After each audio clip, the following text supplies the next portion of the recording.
Welcome to SR media. Punganur పట్టణంలో Anna canteen ప్రారంభించిన TDP నియోజకవర్గ ఇన్ఛార్జ్ చిత్తూరు జిల్లా పుంగనూరు పట్టణంలో టీడీపీ నియోజకవర్గ ఇన్ఛార్జి చల్ల రామచంద్రారెడ్డి శుక్రవారం అన్నా క్యాంటీన్ ను ప్రారంభించారు. ఈ సందర్భంగా ఆయన మాట్లాడుతూ జగన్మోహన్ రెడ్డి అధికారంలోకి రాగానే దుర్మార్గంగా అన్నా క్యాంటీన్లు మూసివేశారని అన్నారు.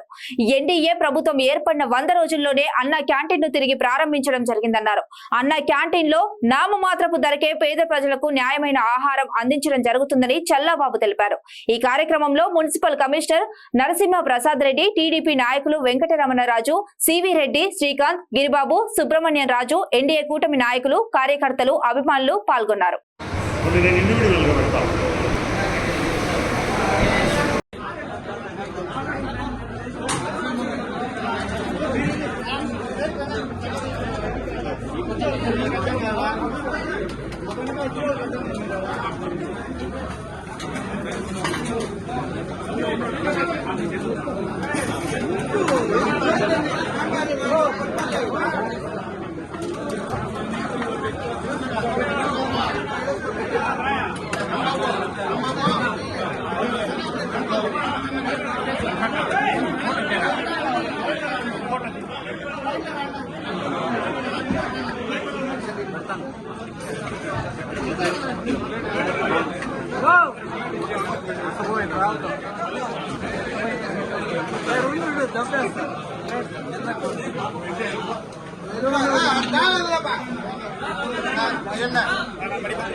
జై చంద్రబాబు నాయుడుకి, జై చంద్రబాబు నాయుడుకి.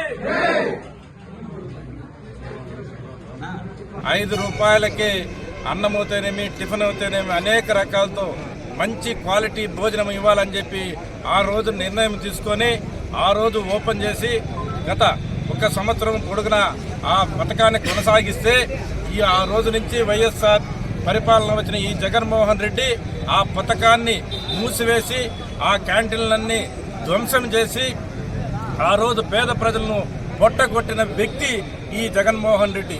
అదేవిధంగా ఆ రోజే ఆ చంద్రబాబు నాయుడు గారు ఏదైతే ఎన్టీఆర్ ఆశయాలు నిరూపించుకోవాలా, ఆయన ఆశయాలు కొనసాగించాలని చెప్పి ఈ రోజు ఎలక్షన్ ముందు ఈ ఎన్టీఆర్ క్యాంటీన్ల పేద ప్రజల కోసం మళ్ళీ ఓపెన్ చేస్తాను, పేద ప్రజలు బీదర్లకు 3 పూట్ల అన్నం సౌకర్యం కల్పిస్తానని చెప్పి వాగ్దానం చేసి ఇప్పుడు 2 నెలలకే ఈ అన్నా క్యాంటీన్ను ఓపెన్ చేసి ప్రతి పేద ప్రజలకు భోజనం పెట్టాలని చెప్పి ఉద్దేశంతో ఈ రోజు పెద్ద ఎత్తున ఈ నిర్ణయాన్ని తీసుకునేందుకు మా ముఖ్యమంత్రి చంద్రబాబు నాయుడు గారికి, లోకేష్ బాబు గారికి, ఇక్కడుండే పేద ప్రజలందరి తరపున ధన్యవాదాలు తెలియజేసుకుంటూ జై హింద్, జై చంద్రబాబు నాయుడు.